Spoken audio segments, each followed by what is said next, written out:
वंदे मातरम साथियों। आज अभी सुबह अखबारों में भी न्यूज़ देखी जिसमें कि अभी ये केजरीवाल ने कहा है कि अब आप अगर फोर व्हीलर के अंदर किसी प्राइवेट व्हीकल में जा रहे हैं तो आपको अपना फेस रखने की ज़रूरत नहीं है। तो सबसे पहली बात तो ये है, हम इनको बता देना चाहते हैं कि हम चाहे प्राइवेट गाड़ी में जाएंगे, चाहे ट्रेन में जाएंगे, बस में जाएंगे, प्लेन में जाएंगे, मेट्रो में जाएंगे, या पैदल चलेंगे, या साइकिल से जाएंगे, या टू व्हीलर से जाएंगे, अपनी स्कूटी से जाएंगे, लेकिन हम लोग अपना मुंह नहीं ढकेंगे। और ढकेंगे तो वो अपनी मर्ज़ी से ढकेंगे, सरकारों के कहने से नहीं ढकेंगे हम लोग। अगर हमें ज़रूरत लगेगी कि हम बाइक पे जा रहे हैं, हमें डस्ट की दिक्कत है, तो हम अपना फेस ढकेंगे, अदरवाइज़ हम नहीं ढकेंगे। कोई भी सरकार हमें ये नहीं बता सकती, और केजरीवाल ये हमें नहीं बताएगा कि हमें कैसे रहना है, दिल्ली में कैसे नहीं रहना है। और उसके बाद तो अभी आज जो मैंने सुबह देखा, मैंने स्वामी रामदेव को सुना सुबह, जो वो आज कह रहे थे, उसकी क्लिप भी मैंने, जितने लोग व्हाट्सएप पे मेरे साथ में हैं और फेसबुक पे मेरे साथ में जितने लोग हैं, उन सब के साथ मैंने उस चीज़ को शेयर भी किया है कि वो अब इस 2 साल के ड्रामे के को अब तो वो खुल के बोलने लगे, और वो कह रहे हैं कि 2 साल से जो चल रहा है वो सिर्फ़ और सिर्फ एक षड्यंत्र है, कोई बीमारी नहीं है। और जब बीमारी नहीं है तो बूटी का तो सवाल ही नहीं उठता है। तो अभी भी मैं ये कहना चाहता हूँ कि अब स्वामी रामदेव भी इस चीज़ के लिए बोल रहे हैं, तो उनकी बात भी सुनिए। और इतने सारे लोग जो आपको जागरूक करने में लगे हुए हैं, अवेकन इंडिया मूवमेंट है, साहिल जी हैं, हमारे देवेंद्र बलारा जी शुरू से लगे हुए हैं, रणबीर भाई, और भी बहुत सारे लोग इस चीज़ में लगे हुए हैं, डॉक्टर तरुण कोठारी जी हैं, बहुत सारे लोग इस चीज़ में लगे हुए हैं। उन सभी की बातों को सुनिए, जांचिए, परखिए, और फिर मानिए उनकी बातों को। और सबसे बड़ी बात यह है कि अभी जिस तरीके से लोग एक दूसरे को जागरूक करते हैं, तो सबसे ज़्यादा लोग जो मतलब जिस चीज़ को बोलते हैं वो ये है कि भाई आप लोग तो मोदी विरोधी हैं, इसलिए आप इस चीज़ का विरोध कर रहे हैं। तो भाइयों, मैं उनसे एक चीज़ कहना चाहूँगा कि अगर आप अभी भी इन पार्टियों के जो मोहजाल में फंसे हुए हैं, तो आपकी और आपके बच्चों की ज़िंदगियाँ बर्बाद ही होने वाली हैं, उन्हें कुछ भी नहीं मिलने वाला है। आप किसी भी पार्टी के समर्थक हों, अगर आप ये बात कह रहे हैं कि ये सब लोग जो जागरूक कर रहे हैं वो सिर्फ़ और सिर्फ है ना मोदी विरोधी लोग हैं, तो मैं आपको ये चीज़ बताना चाहूँगा स्पष्ट तौर पे कि अगर आप पूरी दिल्ली में भी घूमेंगे तो आपको मेरे से बड़ा केजरीवाल का समर्थक नहीं मिलेगा पूरी दिल्ली के अंदर। हिंदुस्तान का तो मैं नहीं कह सकता, बट लेकिन पूरी दिल्ली में मेरे से बड़ा आपको केजरीवाल का समर्थक कोई भी नहीं मिलने वाला है। उसके राजनीति में आने से पहले जितने भी चुनाव हुए, मैं हालांकि किसी पार्टी से जुड़ा हुआ नहीं हूँ, पर अपने व्यक्तिगत तौर पर मैं जितना उसका प्रचार मैंने अपनी ओर से जितना कर सकता था मैंने उसका किया। उसका मैंने दोनों बार प्रचार किया। पहले शायद उनकी सरकार 40-50 दिन चली, उसमें भी मैंने उनका खूब प्रचार किया, और दूसरी बार चुनाव हुआ जब भी किया, और जब भी कहीं बात होती तो हम भी ये चीज़ बोल देते थे। बट लेकिन जब सच्चाई मेरे सामने आई कि वो किस तरीके से अपनी ही जनता को लूटने में लगा, और अब इस चीज़ का भी ध्यान रखिए कि मैं यहाँ पे सिर्फ केजरीवाल की बात नहीं कर रहा हूँ, हर राज्य का मुख्यमंत्री है वो अपने राज्य की जनता को लूटने में लगा है, गैर कानूनी चालान के द्वारा 2 साल से, झूठी बीमारी के नाम पर और झूठी बूटी देने के नाम पर। वो सिर्फ और सिर्फ आपको लूट रहे हैं और कुछ भी नहीं कर रहे हैं। आपका हर एक जो मुख्यमंत्री है, जिसको आपने चुना है या नहीं चुना है, जिसको आपने वोट दिया है या नहीं दिया है, वो आपको पिछले 2 साल से सिर्फ और सिर्फ लूट रहा है, झूठे फेस पे डायपर ना पहनने के चालान के नाम पर। ठीक है, तो इसमें मोदी विरोध जैसा या केजरीवाल के समर्थन जैसा कुछ भी नहीं है। मैं सिर्फ ये चीज़ कहना चाहूँगा कि हम लोग वहाँ पर 3 दिन और 2 रात तक वहाँ क्या दिल्ली सचिवालय के बाहर बैठे हुए थे, मुख्यमंत्री के दफ्तर के बाहर में। वहाँ पे हमें तो ना कोई बीजेपी का समर्थक वहाँ पर आया, ना हमें कोई कांग्रेस का समर्थन देने वाला वहाँ पर कोई आया। जबकि अभी अपना दिल्ली में भी चुनाव का वो क्या माहौल बना हुआ है, यूपी में भी है, आपका पंजाब में भी। उसके बाद भी कोई भी बीजेपी वाला हमारे समर्थन में नहीं आया, ना कोई कांग्रेस वाला हमारे समर्थन में आया, ना कोई शिवसेना वाला समर्थन में आया। तो मैं यही एक चीज़ कहना चाहता हूँ, जो साहिल जी और देवेंद्र जी समझा रहे हैं कि ये सब लोग एक ही हैं, ये सब लोग सिर्फ आपकी जेबें खाली करने में लगे हुए हैं। जब आपकी जेबें खाली हो जाएंगी तो आपके पास में पूंजी के नाम पे कुछ भी नहीं बचेगा, तो आपके के जो क्या है भविष्य जो बच्चों का है वो वैसे ही बेकार होने वाला है। दूसरी चीज़ मैं जो आपसे एक शेयर करना चाहता हूँ, जो मैं काफ़ी दिनों से देख रहा हूँ, अब वो वक्त आ गया है कि अपने बच्चों पे आपको हर तरीके से नज़र रखनी पड़ेगी। आपका बच्चा अगर फ़ोन में वीडियो गेम कोई भी क्या वीडियो गेम खेल रहा है, तो उसकी आदत को आपको छुड़वाना पड़ेगा।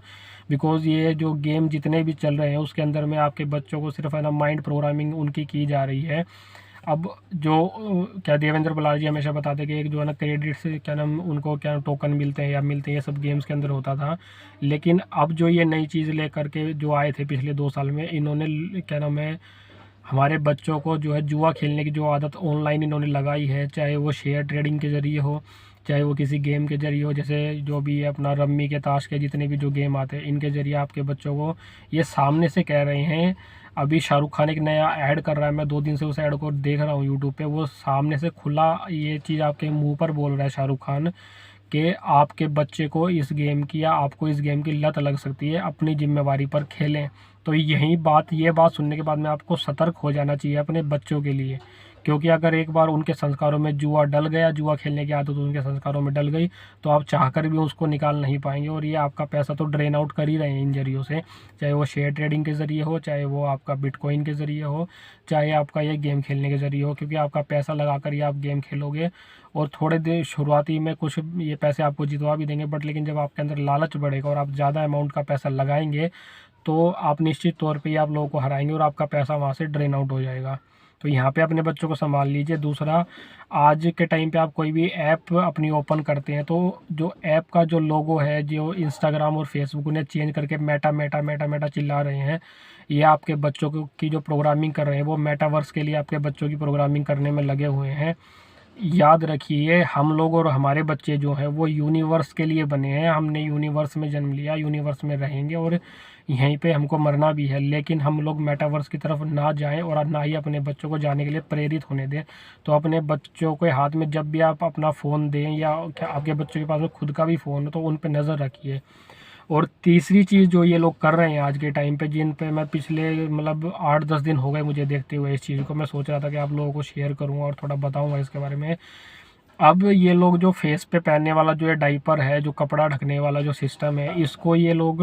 अब जागरूक होने के बाद लोग समझने लगे हैं, तो हटाने भी लगे हैं, विरोध भी करने लगे। लेकिन अब ये उस चीज़ को एक नए तरीके से आपके सामने प्रेजेंट कर रहे हैं, जिसका इफेक्ट आपके ऊपर शायद ना हो, लेकिन आज की जो यूथ जनरेशन है, जो 15-16-17 साल के बच्चे हैं, उससे कम एज के जो बच्चे हैं, 8-10 साल के, 6-7 साल के बच्चे जो यूट्यूब पे वीडियोस देखते हैं, किसी प्रकार की वीडियोस, तो अब ये लोग है ना यूट्यूबर्स के जरिए आपके बच्चों को टारगेट कर रहे हैं। ये सभी यूट्यूबर्स को कम्युनिटी गाइडलाइंस के नाम पर प्रेशराइज कर रहे हैं कि आप कोई भी वीडियो बना रहे हैं तो आपका फेस ढका हुआ होना चाहिए। और हर एक यूट्यूबर के मतलब आप जो भी देखेंगे, जो आप चाहे क्या व्लॉग्स वालों को देखिए, या कोई गाड़ी का रिव्यू कर रहा है, वो सिर्फ गाड़ी के पास खड़ा है, उसके बावजूद उसको कहा जा रहा है कि आप अपना फेस ढक के रखिए, वो भी कम्युनिटी गाइडलाइंस के तहत। और वो प्रेशर में आके वैसा कर भी रहे हैं। तो ये सीधा सीधा फोकस आपके बच्चों के सबकॉन्शियस माइंड पर जाकर पड़ेगा कि जब आपका बच्चा उस चीज़ को देखेगा, चाहे उस चीज़ से उसको फ़ायदा हो या नुकसान हो, वो एक है ना ट्रेंड के तौर पर, एक फैशन के तौर पर उस चीज़ को अपनाने की कोशिश ज़रूर करेगा। तो अपने बच्चों का बहुत ध्यान रखिए, गेम खेलते वक्त, फेसबुक चलाते वक्त, इंस्टाग्राम चलाते वक्त, और अब तो आपको यूट्यूब के वक्त भी ये ध्यान देना पड़ेगा। और वीडियो गेम की आदत बच्चों को मत लगने दीजिए, और अपने बच्चों को समझाइए, बिठाइए, आपको जैसे समझ आता है, क्योंकि आपके बच्चों को आप ही ज़्यादा जानते हैं। अपने घर में इस तरीके का माहौल बनाइए कि वो खाना खाते वक्त वो टीवी देखने की उसकी आदत ना लगे, उसको खाली वक्त में वीडियो गेम खेलने की आदत ना लगे। अगर उसके पास कोई खाली वक्त भी है, तो आप कोई स्टोरी की बुक ले लीजिए, उसको आप कहानियाँ सुनाइए अच्छी अच्छी, ताकि उसके माइंड की जो इमेजिनेशन पावर है वो तो कम से कम बढ़ सके।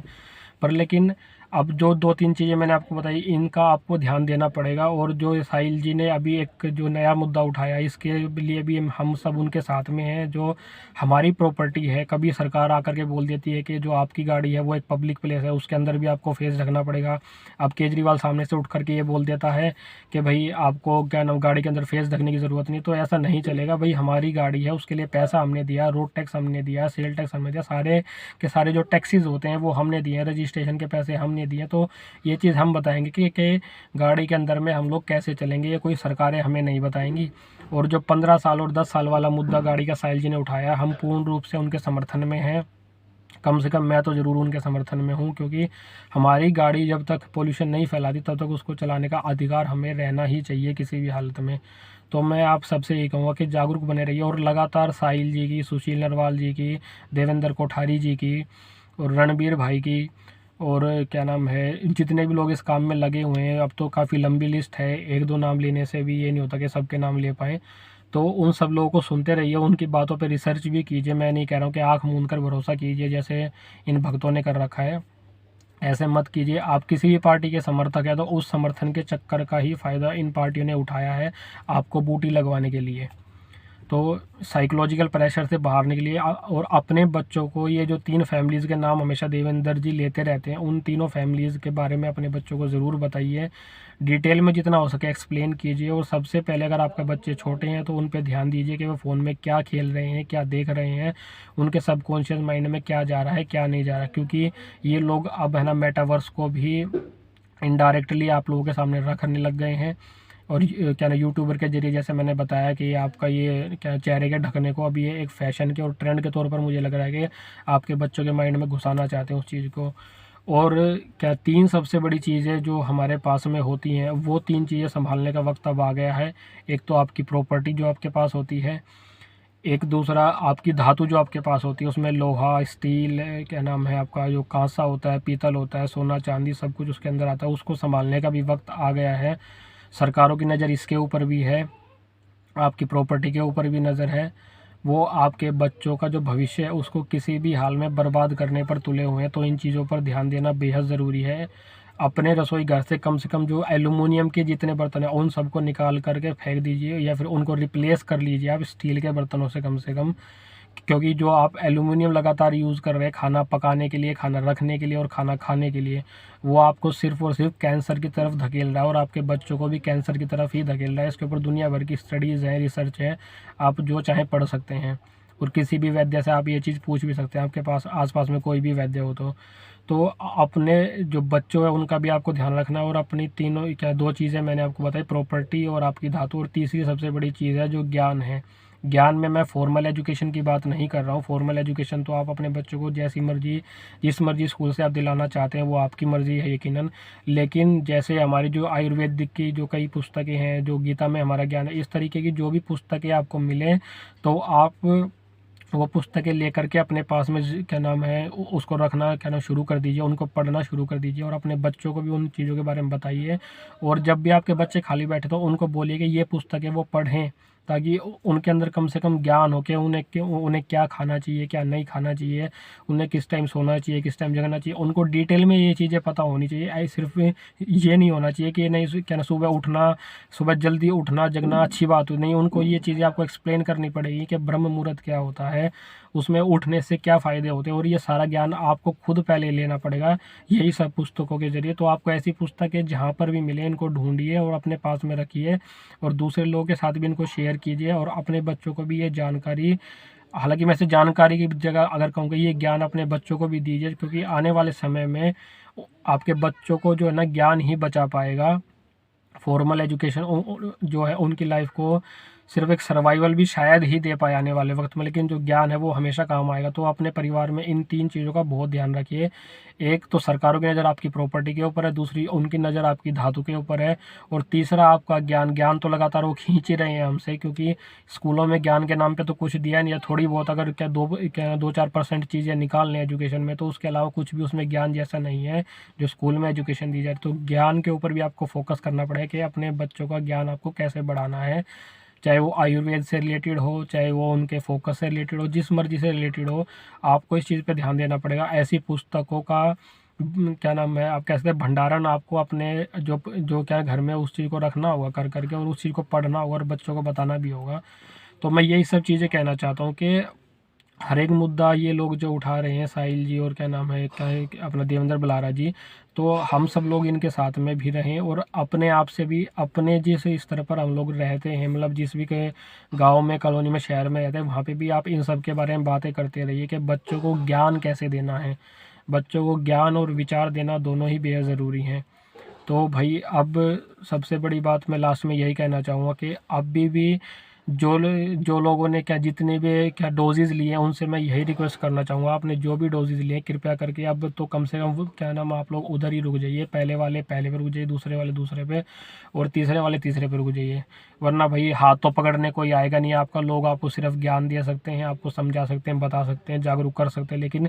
अंतिम फैसला आपका ही होगा, क्योंकि हम यही चाहते हैं कि हर व्यक्ति का अंतिम फैसला खुद ही वो ले, सरकारें उसका फैसला ना ले उसके जीवन का और उसके शरीर का। लेकिन अब सच आपके सामने है। स्वामी रामदेव जी ने भी इस चीज़ में बोलना शुरू कर दिया है अब तो आपको ये चीज़ खुद ही देखनी और समझनी पड़ेगी कि आपके बच्चों का और आपका जो भविष्य है वो सरकारें तय करेंगी या आप इसका फैसला लेंगे। जय हिंद, वंदे मातरम।